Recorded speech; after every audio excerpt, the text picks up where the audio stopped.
Now, if I can have your attention, this is the lecture part of today. We're going to talk about sort of the underlying concepts, principles, ideas behind things like Christian history or church history. Some of these comments apply to any kind of history, not just Christian or church history. But of course, we're primarily interested in church history and Christian history. Christian history might well be defined as the spread of Christianity from the first century, actually including the New Testament period of time and what happened there all the way up until this present time. And yet that's such not only a large time span, but also ends up taking you all around the world. And so all authors end up having to pick and choose what part of that they actually want to focus on. So first of all, let's talk about a definition of history. This is the definition I like to use. This comes from the Merriam-Webster online dictionary. You can find it on the internet. Among the many definitions they have, this one seems to strike most relevant or true to me. A chronological record of significant events. A chronological record of significant events, often including an explanation of their causes.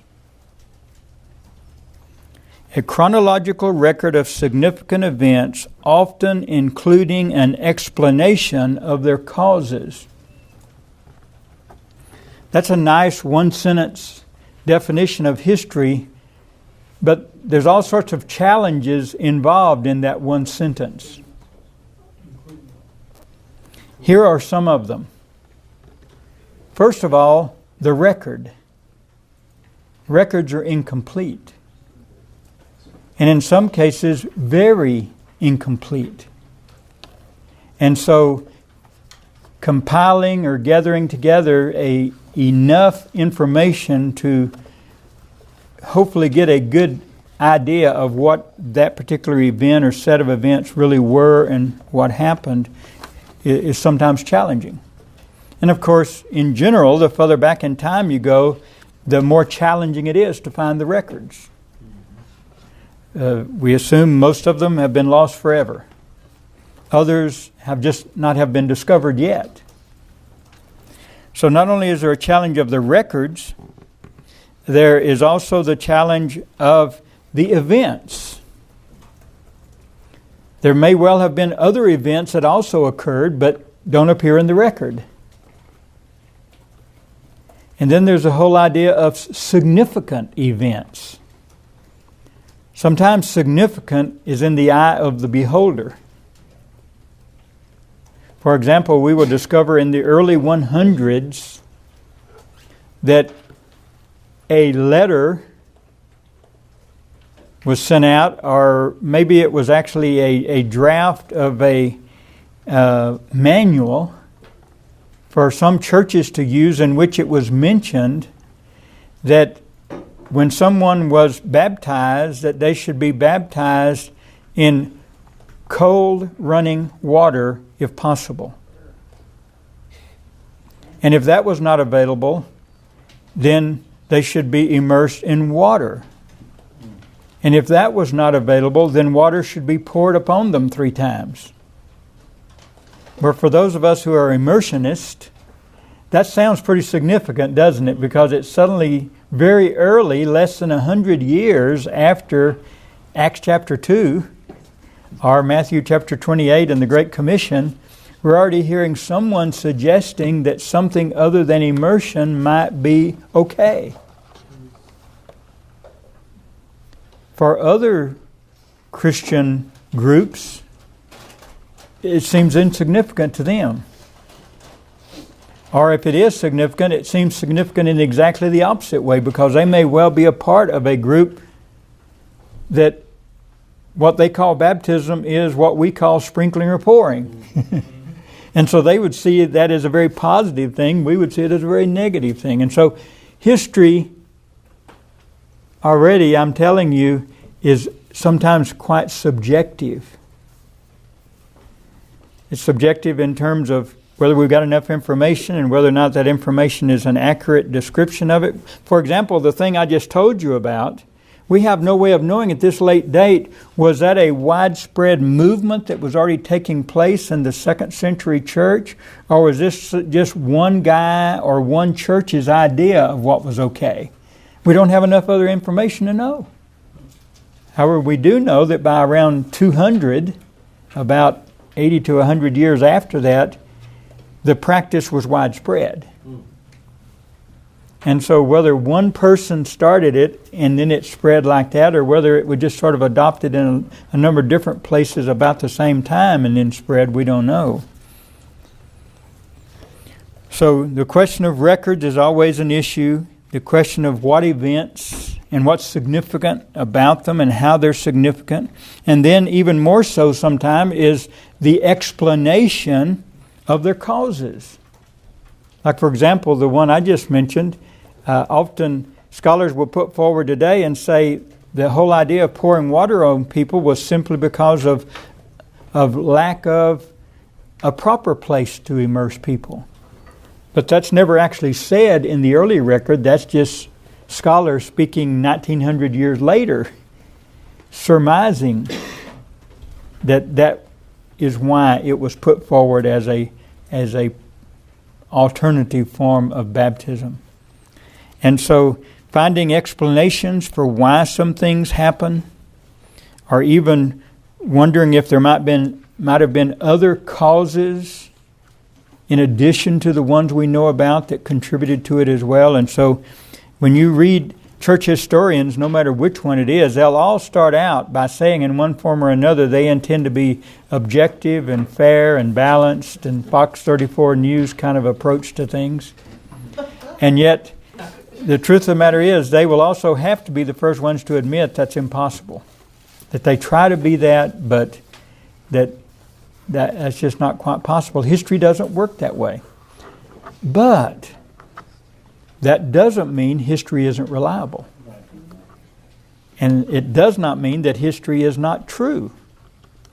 But unfortunately, it does give some people in our postmodern world the excuse for implying that history is just what you want to make it be. Because they have adopted this more fundamental concept that truth is just whatever you want to make it be. And so truth for you is not truth for me, and what's history for you is not history for me. And that is not true. That is a gross exaggeration of reality. But nevertheless, we'll be using this definition throughout our course. A chronological record of significant events, often including an explanation of their causes. So why study church history? Well, a lot of different reasons given by different people. In our book, he has some explanations at the very beginning, or some reasons why, and you'll be reading about that before we come back to class next time. Our brother Ferguson down at Abilene Christian University, in a little study book he wrote a number of years ago to be used in Bible class, which is also out of print, called Early and Medieval Church History. Here's some of the things he's saying. Again, you don't need to write these down unless you just feel like it would contribute to your long-term benefit. He said, why study church history? Number one, for confirmation and explanation of the New Testament. In other words, what he's saying there is, we read the New Testament and we conclude certain things from that. I'll jump back on baptism again. We conclude that they immersed. And that was the uniform practice of the New Testament church. For confirmation and explanation of the New Testament. Well, if it was a practice of the first century church, then we probably should expect to see the second century church doing that as well.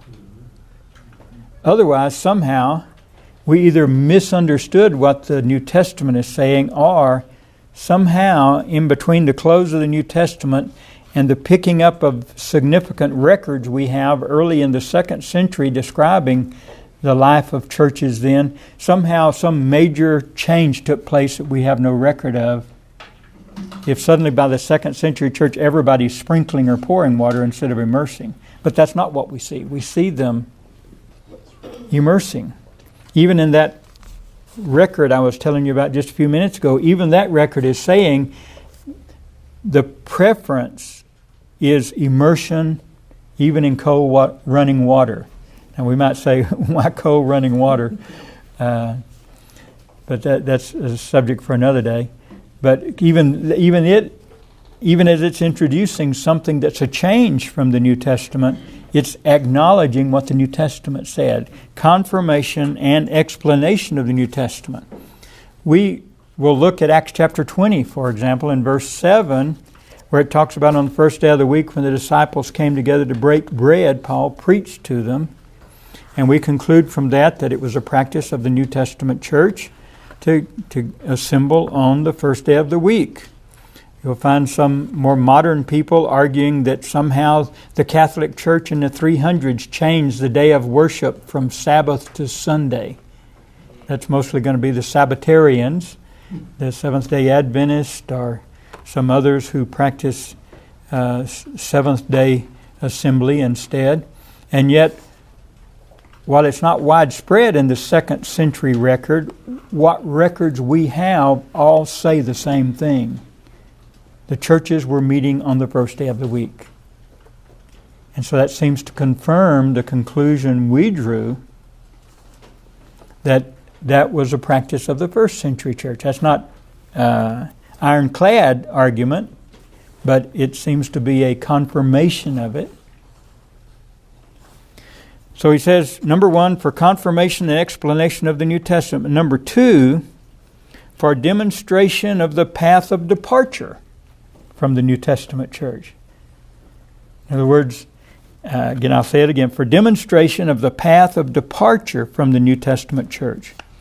Church history will start letting us see not only the confirmation of the New Testament, we'll also start seeing the changes from that.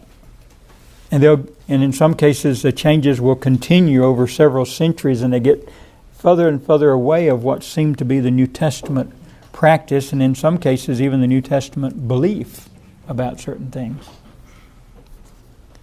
Number 3, for help in understanding today's religious world. For helping understanding today's religious world. We got this almost unimaginable number of different religious groups.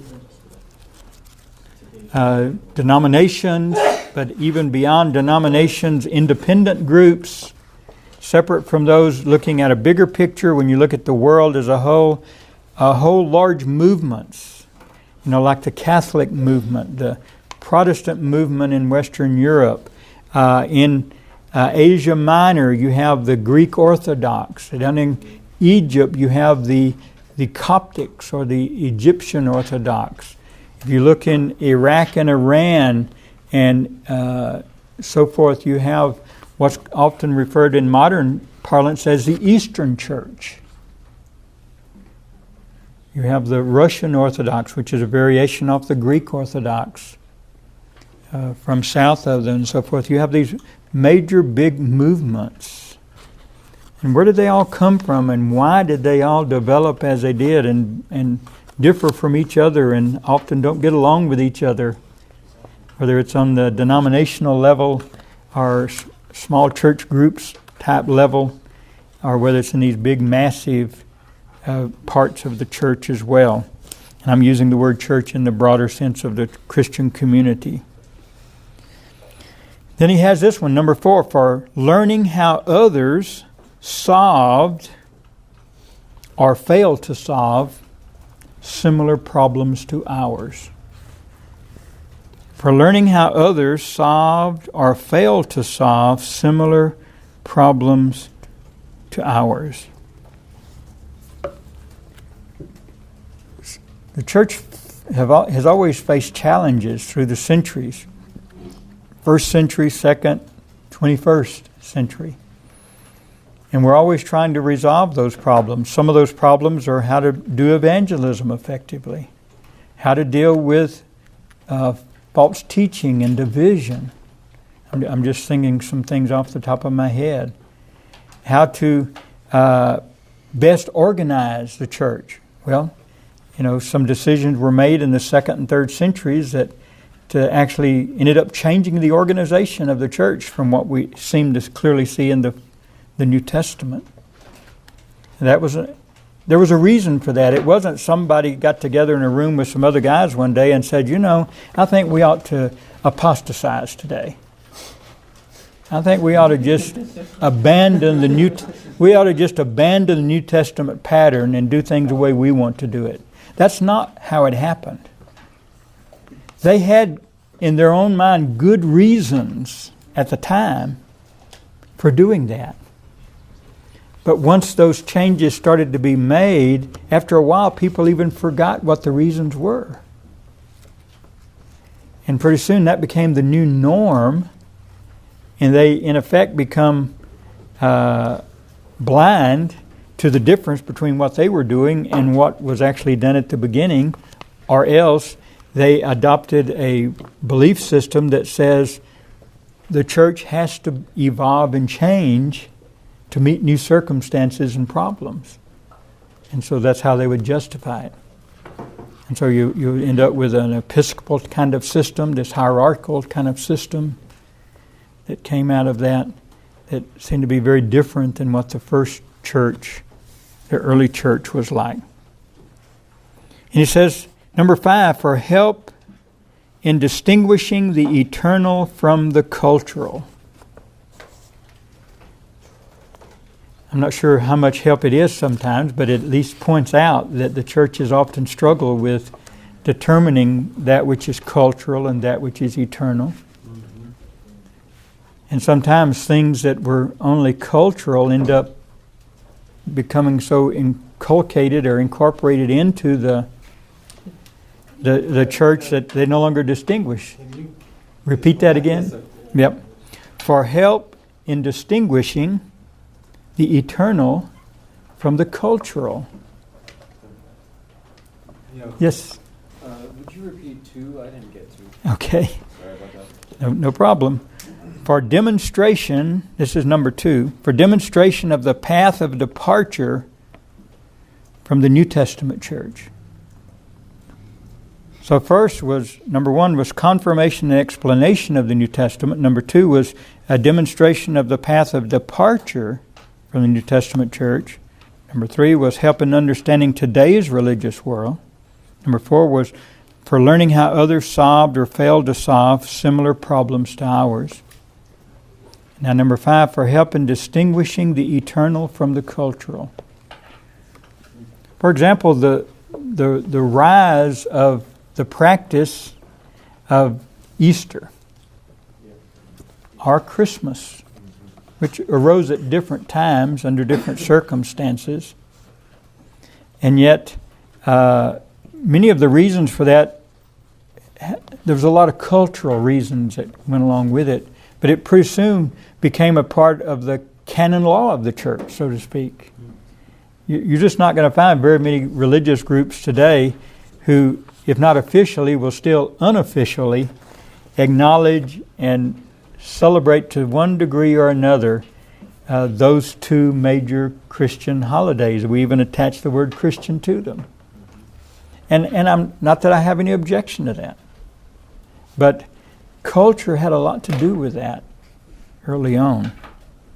Here's number 6, and in some ways it's one of my favorites. For examples of noble lives. Or examples of noble lives.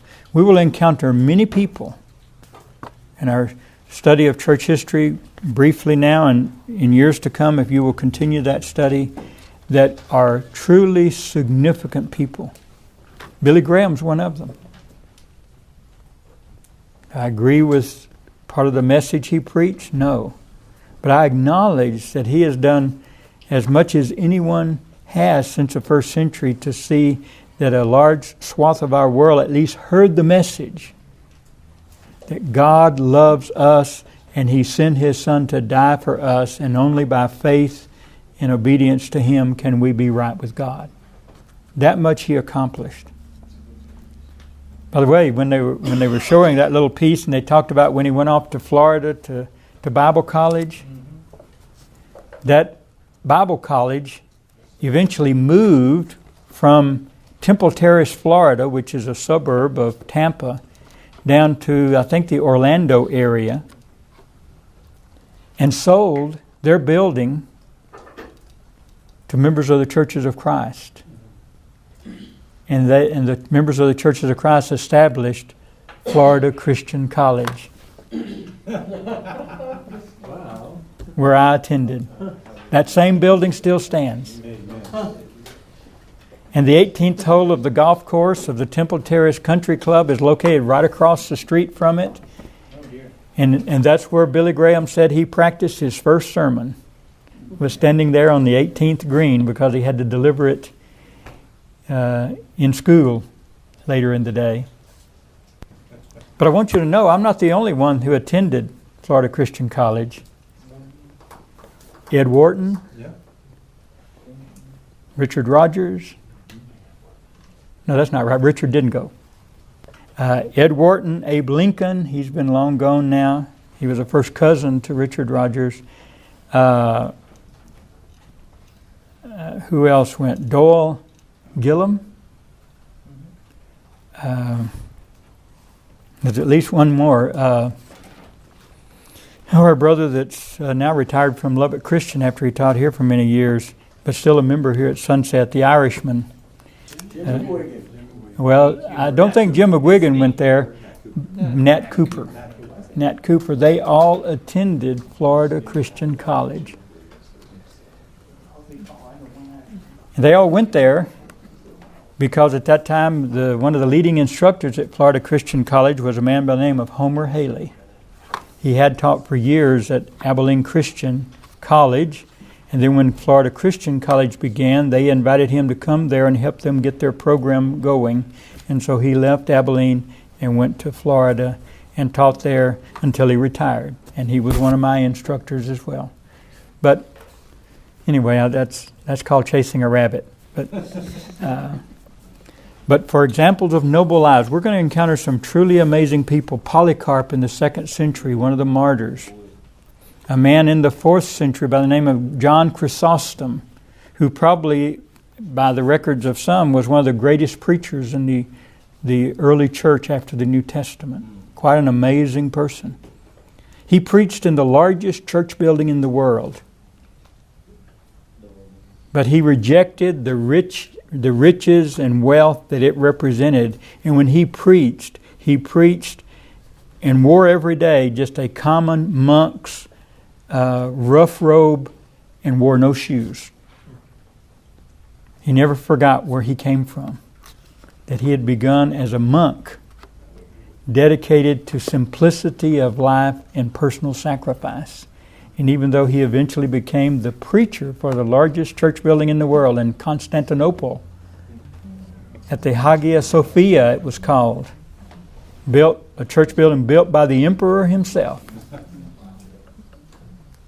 He never forgot that he was just a simple monk. But boy, could he preach. We have written records of many of his sermons. And if you have the chance to read them, you'll be impressed. They'll still preach today, I tell you that. For examples of noble lives. And then this one also, number 7, for enriched understanding and deeper sympathy. For enriched understanding and deeper sympathy. What he's saying there, so we have a more full understanding of why things are as they are and why people do or did what they did and how things got there, but also for more sympathy. Be more sympathetic, not critical necessarily of others. But there's many other lists given by in other books. They sort of match up some of them, and sometimes a guy will have another thing or two on his list. My list is pretty simple. And it'll be in the notes you'll be able to access on the website once I get over there and tell them to turn it on so you can access it. Number one, knowledge instead of ignorance. Knowledge instead of ignorance. Understanding. There's a difference between knowledge and understanding. Understanding is a way of putting knowledge together so you can make sense of the whole of it instead of just focusing on the facts. Humility. When I read about men like John Chrysostom or Polycarp or many, many others, even Martin Luther, I'm humbled. I don't think too much of myself. I realize that I'm just another, just like you are, in a long line of men and women who have devoted themselves as best they knew how to serving the Lord Jesus Christ with all their heart. And many of them gave their lives for it. If not by death, by persecution, by devoting their entire lives to seeing that His cause was advanced. So humility, courage. And I think about those Christians in Japan who had only just a few years before had heard the gospel and only then had heard it from a Catholic priest.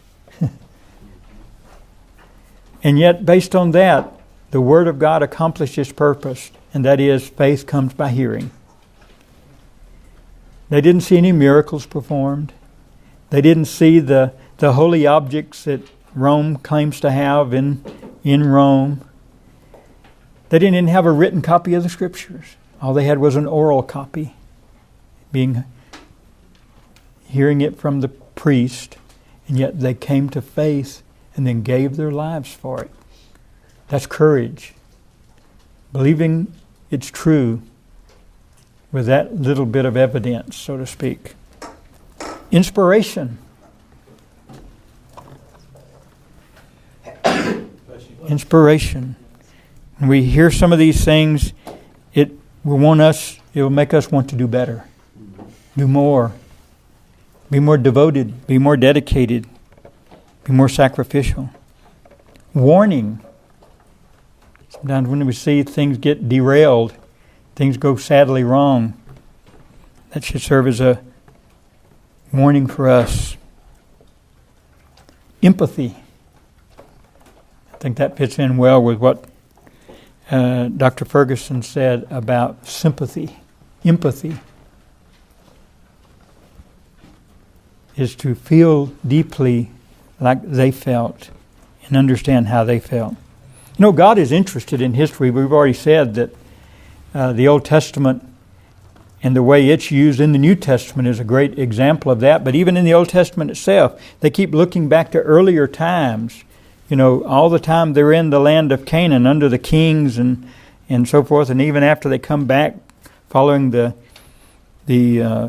departure to Babylon and staying away for 50 to 70 years before they come back, they keep looking back to that earlier time. The time of Abraham, the time of the Exodus, the time of the judges, the time when they had kings. And they saw God at work in that. And so they believed, and they were reassured by the prophets as well, that God was still at work. The same is true in the New Testament.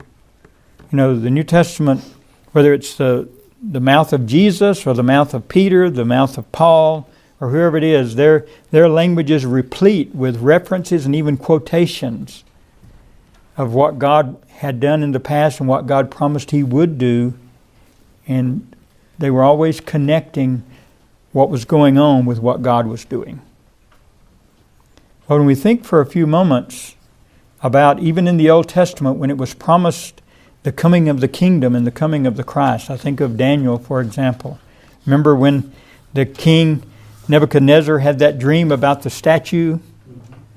Not when he built the statue, but when he had the dream about a statue.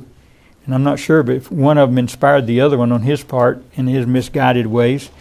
But when he had that dream about the statue with a head, upper part of gold, then, of silver, then, as it keeps moving down, bronze, and by the time you get down to the legs, you're talking about iron and clay mixed with iron and so forth. But something happened, and while he was dreaming about this statue, what happened? Wasn't there a rock cut out of the mountain? That it came rolling down off the mountain and across the plain, and when it struck the feet of the statue, it was destroyed. But then what happened to the rock? It grew and grew and filled the whole earth, it says. We understand that that was the coming of the kingdom in the New Testament. But what I want to ask you is, when did the part about the growing and growing and filling the whole earth take place? For some who have a pretty narrow view of when God's working and when He isn't, they said that hadn't happened yet, even after 2,000 years. I believe that God has filled the whole earth with His Word. And His Word is nothing but the seed that's planted, that grows believers wherever it's planted. Now, was it always planted by people I agreed with? Was it always planted by people who would say just what I would say?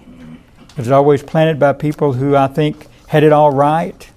None of those things. But the Word of God was preached. The message, first of all, that this is the Word of God, but then secondly, the message of the Word of God is that God loved the world so much that He gave His one and only Son, that whoever believes in Him should not perish but have everlasting life. And so whether it was those early evangelists and apostles in the first century, or whether it was the second and third century believers, even as the church was starting to depart from the New Testament pattern in terms of organization and even in practice in some ways, or whether we get, to those Catholic monks going, or Eastern, actually, I say Catholic, they were Eastern Catholic, they were Orthodox monks that goes up to the area of the Cyrillic peoples, as they came to call their language, and preached the gospel up there, or whether it was these Catholic priests going to Japan in the 1600s, or wherever it was. Isn't God's Word still going? And isn't the basic fundamental message that nothing can wash away our sins but the blood of Jesus? Isn't that message still going? Yes, it's still going. And God has filled the whole earth with that, and He continues to fill it with that. And so God is very much at work still, not just at Sunset or just in the churches of Christ, but in His Word and in moving others to see that His Word is spread throughout our world over and over again, generation after generation. Again, I want to say that that's not the same as me saying I think they're all right, or that everybody is going to heaven. That's God's job to decide that, not mine. But to the best of my understanding, I know I'm held accountable to what I understand, both to live it and to preach it. And so that's what I do. But at the same time, I do believe God still works, even in very flawed vessels and in very flawed efforts, when it involves His Word and the message of His Word. Well, we're going to face some challenges. I've already given you a little hint about that, and that is what are we going to use for our sources for church history?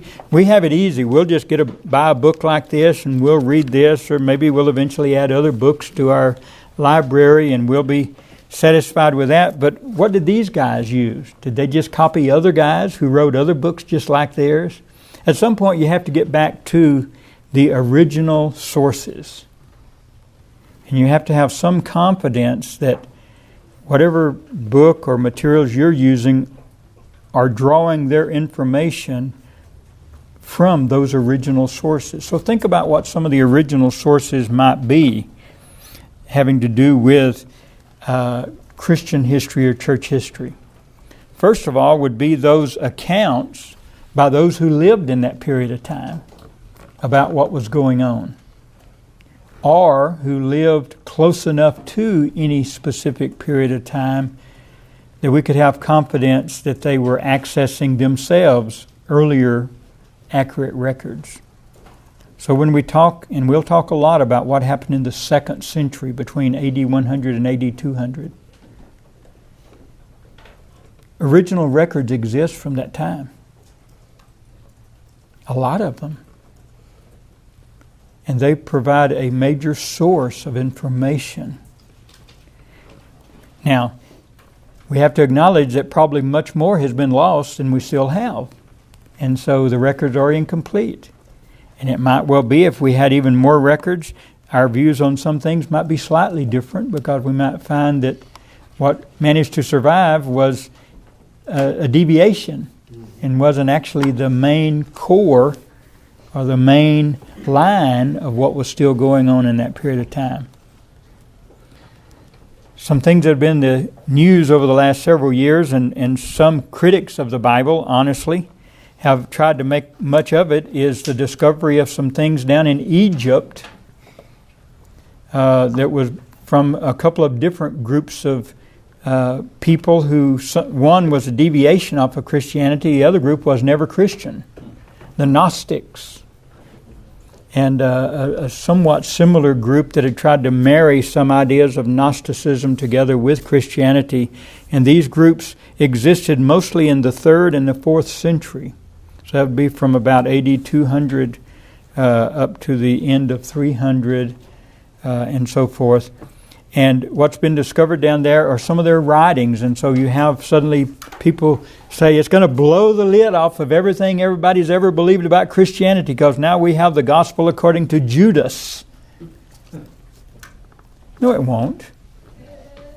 Because it's clear to those who really want to represent factually what's been discovered that this was a group that never was really Christian in the way that the records from the 200 years before that time reflect Christianity, that these records are late. They're only found in one part of the Mediterranean world. It didn't reflect any form of Christianity in the Holy Land, in Asia Minor, in Greece, in Italy, or across the southwestern part of Europe, where it was already Christian by that time, what was called Gaul. Today we call it France. Or even North Africa. It was to the west of Egypt. It was just this one area, this one group of people. And so sometimes you will hear this stuff in the news and it will upset some believers, and it will seem to provide fuel or cannon fodder for unbelievers, but in point of fact, it really is not what they try to make it out to be. And unfortunately, the scholars who do attach their chariots to that and ride with it know when they begin that they're not representing the truth accurately. But they have an axe to grind. They have a mission of their own to accomplish, and that is to, as much as possible, discredit or even destroy Christianity. And you can't expect people to always be honest and fair when that's their motive. But anyway, but look at some of our sources. Sometimes sources like this will be discovered that there is a way to understand them in the greater light of other things going on in church history, but they don't reflect Christian history itself. But there's going to be these writings from people of that time, chroniclers who lived at that time or shortly afterwards. Sometimes the records may be by people who are critics or even enemies of Christianity who write. So, for example, a letter has been discovered among several written by a governor up in Asia Minor named Pliny, P-L-I-N-Y. Pliny the Younger. Now, it's called Pliny the Younger because his dad was called Pliny the Elder. And his father before him had for a time been a governor of that region as well. But Pliny the Younger, around AD 110 to 112, somewhere in there, when there was sort of an unofficial program going on in the Roman Empire about persecuting Christians. It wasn't at that moment in time, wasn't the official government position, but they sort of left it up to the local governors to decide what should be done. He writes a letter to the emperor and says, what should I do with these people? He knew that in the days of his father that they had actually had an official program going on to persecute them. But emperors had changed, and the new emperor didn't seem to be following up on that. So he writes the emperor and says, what should I do with these people? He says, I've taken some of them and tortured them. And he says all they confess is that they meet together early on the first day of the week where they sing hymns to someone called the Christ as if he were God, and then pledge themselves to live holy lives. He said, I can't find any crime they're committing. What should I do about them? But in discovering this letter, what is it doing? It's giving us a little insight into what those Christians, at least in that region, less than 100 years after Pentecost, still sound very much like those early Christians, doesn't it? Meeting early on the first day of the week, singing hymns to Christ as if he were a God and pledging themselves to live righteous lives. So sometimes those kind of things turn up more than you might expect. But then there's other things that might turn up as well at various times in history. One thing is church edifices or buildings. Now, those are pretty rare in the first couple of centuries of the church. With the church, by the end of the first century, being a mostly persecuted religion, although it wasn't a constant persecution, there'd be waves of it, and in between there'd be some peace and so forth. Church buildings are somewhat rare, but not unheard of even in the early church. Let me tell you about the church building that's been discovered in Capernaum in the Galilee. All that's left of it today are the lower walls. The walls are probably only about this high. That's all that's left of it. Everything above it's long gone. But scribbled on the walls, the archaeologists have gone in there and carefully excavated this, and they've carefully examined the walls, and they found what would almost seem to be to us like graffiti. But in graffiti, it will talk about things like Son of God, Jesus as Lord, and other things like that. And I think they've got more than 50 bits of this graffiti writing on the inside portion of these walls. In Capernaum. Now Capernaum we recognize, don't we? Because in the ministry of Jesus, he actually ended up making Capernaum his headquarters when he moved out of Nazareth, and he kept coming back to Capernaum, had a house there. This church building dates to the first century. The remains of this church building, scholars are about 97% sure, was originally Peter's house in Capernaum. So very early, even if it isn't Peter's house, even though the vast majority of scholars are convinced it is. And there's now, just in the last 25 years, a Catholic church building has been built over it. This wasn't even discovered till the 1960s. And it wasn't until the 1990s that the Catholics who control that part of Capernaum actually built a church building over the top of it to preserve it. But even if it isn't Peter's house, it tells us that before the end of the first century, people were already worshiping Jesus as Lord, even if we didn't have the written records. We've got archaeological records that predate any of the copies of the written record we have that say the same thing.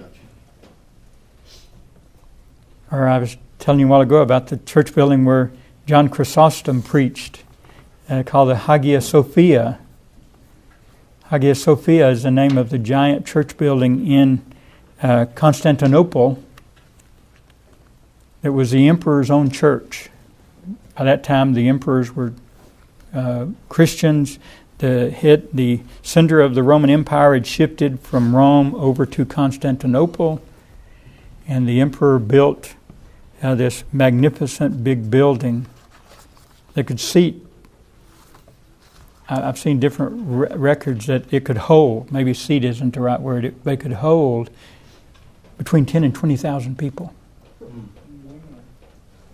And it's still there today, but you might not have even heard of it. It's still there today. Because it was captured by the Muslims in the late 600s, early 700s, and they turned it into a mosque. And for most of the last 1,300 years, it's been a mosque. But finally, in the 19-teens, before 1920, the Muslim authorities released that, and in the early 1930s, they released it so it could become a museum, which is what it is today. And archaeologists and others have been in there, and they've discovered beneath all the paintings and all the stucco and all sorts of other things on the walls, all through the Hagia Sophia, beneath are the original art from the days of John Chrysostom, and shortly after that. And again, it's magnificent Byzantine paintings of Christ and the apostles and the Virgin Mary, as they would have called her, and so forth, and all sorts of other things. But it all been hidden all these, 1,600 years by the Muslim faith and the things that they had covered those with to make that was important to them. Well, but so things like that still speak of church history. Then there's other kind of things, works of sculpture and painting and so forth, that also contribute sometimes to our understanding of church history. But often we're not exposed to that kind of thing. We're just exposed to what's written in a book and not realize that behind it sometimes is a great deal of other material. And then there's always the big question of perspective. We've already been tainted because we've bought into the concept of restorationism, trying to be a New Testament church, New Testament Christianity, and that's not a bad thing at all. I'm a firm believer in it. I have been all of my Christian life. Still preach that, but that does mean that my way of looking at some parts of church history is going to be very different than maybe a Catholic scholar. Yeah. Or as Chris Potter, and if you know Chris in level 2, Chris, before he became a New Testament Christian, was Eastern Orthodox. Did you know that? Even when he took class with me last year, he kept saying, "This is so different than," and he even would observe that the things we covered in the class were very different than the history he studied when he was Orthodox and took church history. They have a whole different part to the history. It's not that it disagrees with what we cover. It's almost like you're looking at East and West. You're looking at two completely different set of facts, both which are real, both which really happened, but one that's of great interest to those who are in the Orthodox part of the faith and those of us who are in the Western Protestant part of the faith. And while some of those things overlap, many of them don't. And so when you study church history, you'll run across different points of view because we're covering different parts of this bigger community called Christianity. We also need to be very careful, and I try to be very careful, not to judge other people's motives as they look at church history from a different perspective or present it from a different perspective. I'm maybe not quite as kind to those that I feel like are actually trying to destroy faith. But for those who are just seeing it from a different perspective, whether it's Orthodox or whatever it may be, that try to understand that these are the things that are important to help them understand where they came from. And we're looking at the things that help ultimately explain where we came from. We meaning this movement that we're a part of. Then last of all, there's all sorts of different ways to study church history, not just in the material you study and so forth, but even the way you organize that material. And I sort of do a blend of a lot of these different things. The most common and simplest way is just to study church history as a timeline. What happened on this date, then what happened on the next date, and then what happened on the next date after that. And that's a very common way to study history in general, not just Christian history, is the timeline approach. But there are some other ways to study it as well. You can also study it not just as it stands in and of itself, but study it as a part of world history. Christianity has had a tremendous impact at various times on the history of the world. We see that, for example, when in the early 300s, suddenly the Roman Empire went from being pagan to Christian. Now, in truth, Christianity had already been changing it for over 200 years before that time. But it finally reached a tipping point, and then suddenly you have an emperor on the throne who himself is Christian. And from that point until the fall of the Roman Empire, there was only one ever unbelieving emperor on the throne after that. That changed history. But there's all sorts of other things that, we can look at Christianity within the framework of world history. Think about how our American continent was settled by Europeans. When did they come here? If you think of the Spanish, they had sort of mixed motives. Some came to discover gold and riches, but who was often on the boat with them? Catholic priests and missionaries to carry the gospel to the native peoples of America. But when you start going up our eastern coast, you have, Maryland being settled by Catholics who felt persecuted in Europe. You get further up, you've got the Quakers in Pennsylvania. You've got the Puritans in Massachusetts and so forth. And much of the early settlement of the eastern part of the United States, while it was still just mostly a part of Great Britain, was religious motivations behind it. It changed world history. The United States is what it is today because of that. So you can study church history as a timeline, but you can study it with the broader picture of world history. You can settle in and just focus on certain eras or periods of time in that world history.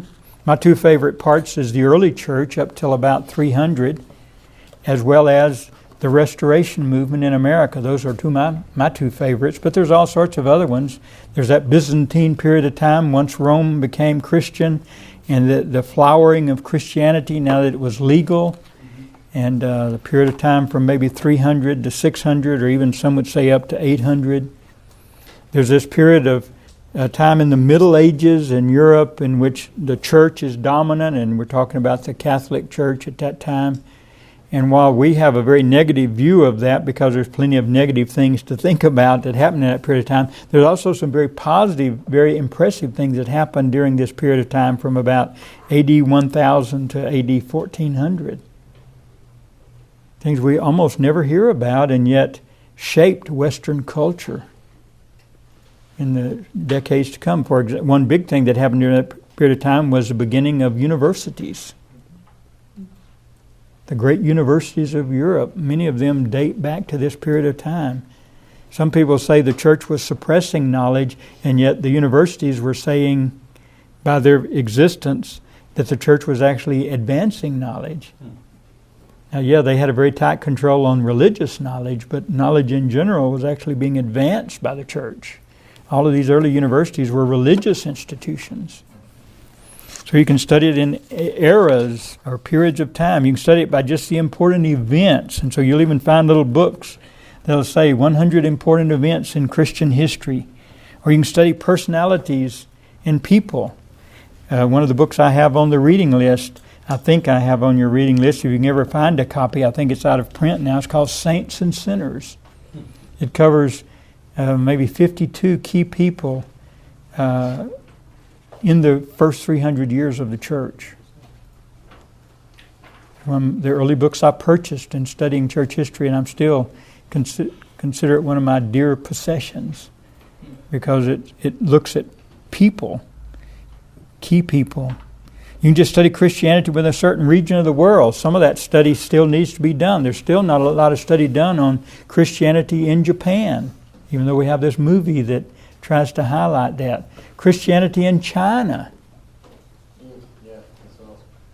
And we don't know how early that Christianity actually got a real foothold in China. But let me tell you about them finding, back in around 1600, they found a stele or a stele. A stele is a large memorial stone. That's a word archaeologists use to say when a stone marker is put up, usually with writing on it to commemorate some kind of an event. Around 1600, they found in western China this large stele. It's a rectangular stone and it's square sides, I know about that thick, writing on both sides of it. It's 10 foot tall. And where they found it and so forth, and other evidences indicate it dated all the way back to the 700s AD. But they couldn't read what was on it.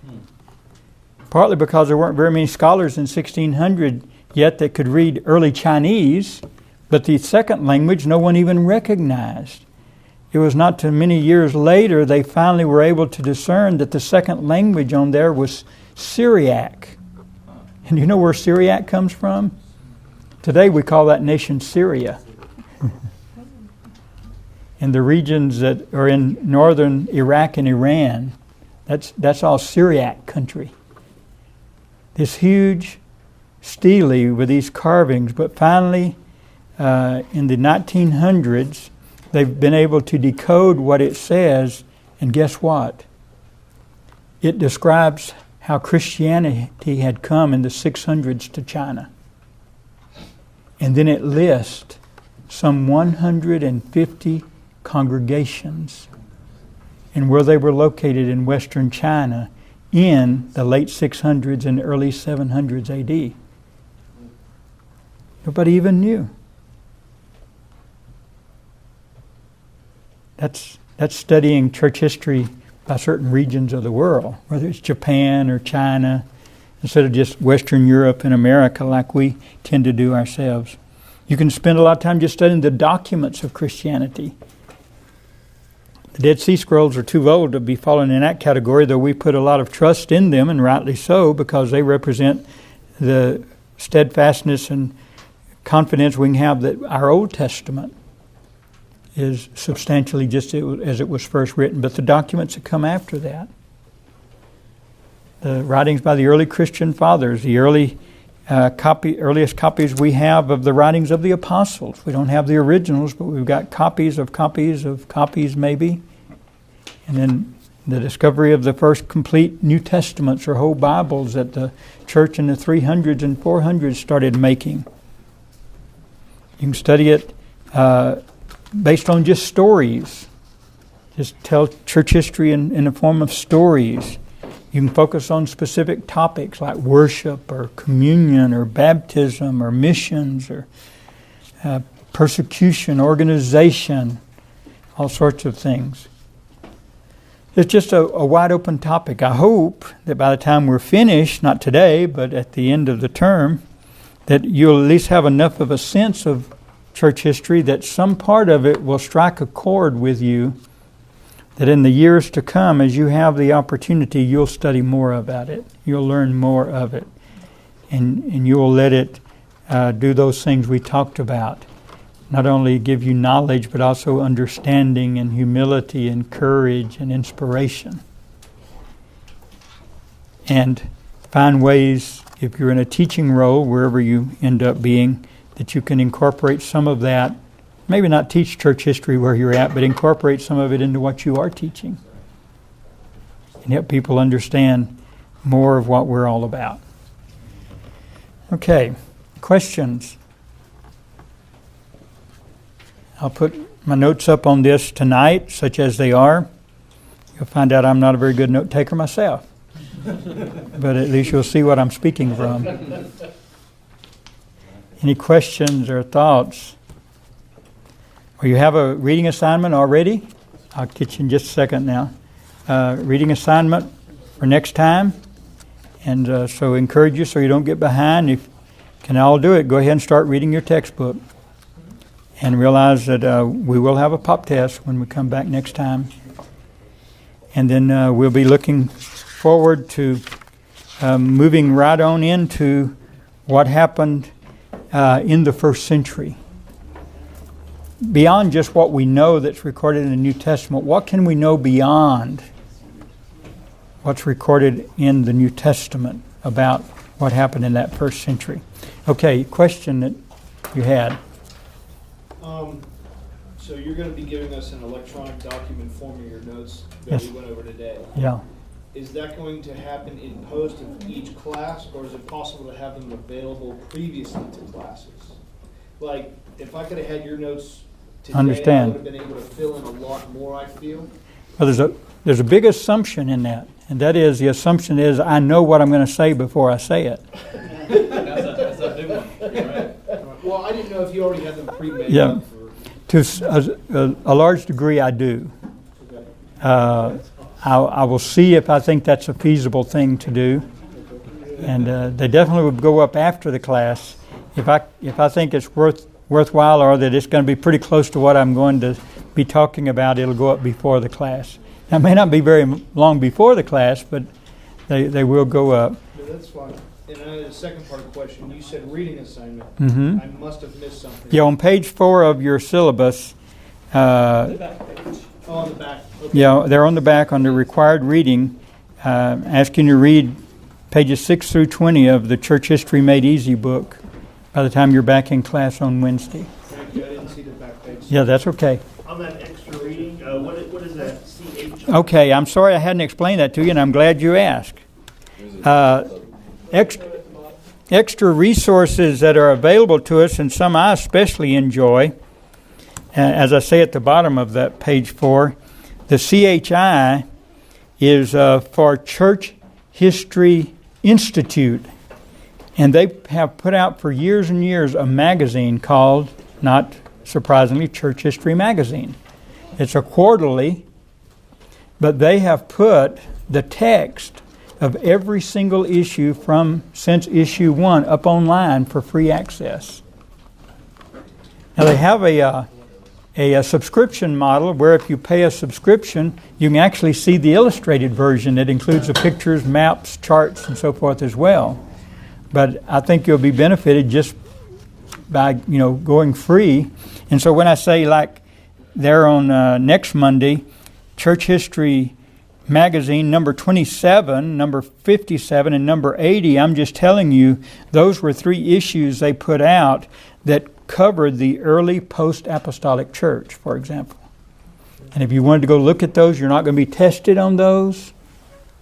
But I think you'll find some fascinating material in there. For many years, I subscribed to Church History Magazine, and I finally gave up on. They went through a rough time for a while, and I stopped subscribing. But they're back, seem doing well again. But yeah, that's just for additional material for those of you who are just gluttons for punishment, or who just can't get enough of something.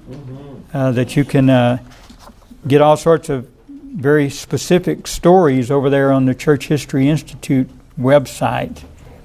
And I think I even give you, yes, on page 2, I even give you what their actual website is, christianhistoryinstitute.org/magazine/issues, where you can find all of those.